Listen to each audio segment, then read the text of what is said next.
We're looking at a lineup. We're looking at 1998, which is the first one. It's 100% new French oak, and we have a little gap where the 99 and 2000, 2001 are a blend of new and used French oak. Yeah. By the way, 100% French. Yeah. Is in our garden, and then from 2002, I looked at this wine, out of the press basically, and just said, right, I think this wine can take it. It was in the back of my mind for a few years, we went with from then on. We've gone 100% new French for the whole duration.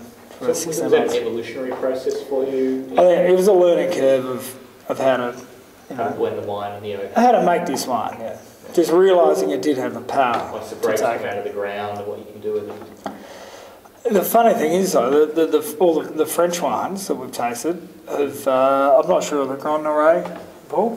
Mm-hmm. Not sure of the age of the oak on that one, but certainly we know that, I'd say most of those wines had... Or whether they have French oak. Well, no, they've got French oak, but older oak.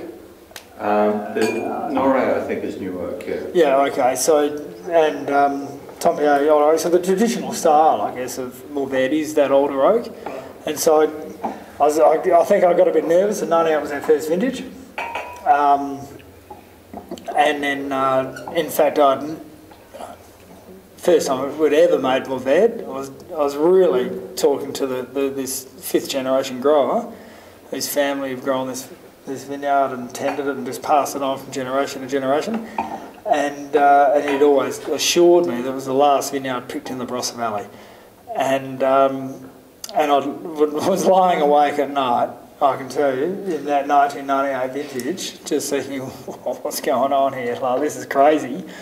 And but nevertheless, listen to this wise old man.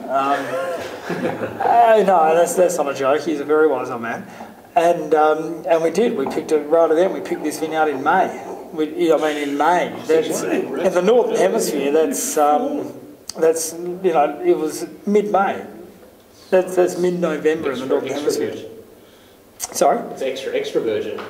Well, it was right, but the incredible thing about this, Mourvedre is what I'm learning, or what I learned very quickly, is that you can leave it out in the vineyard, and we talked about before with some of these wines having these liqueur characters, you can leave Mourvedre out in the vineyard and it can get ripe early, like sugar ripe, but it doesn't get flavour ripe, and you have to leave it out there to get ripe.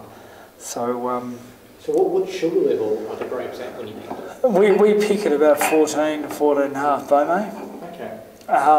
But then it'll get to 13.5 in February, but we'll pick in April and sometimes May, which is incredibly late. Absolutely, that's incredible. But I think what you're looking at is, I think these growers and winemakers from Spain and France that we've tasted are exactly reading the same thing. And we've talked about that liqueur character, but they're not that they're not alcoholic. They've just got that liqueur character, which sometimes manifests itself. And I think we'll see that in this lineup in a couple of vintages. Something to look out for is this orange. It's really fun. Citrusy.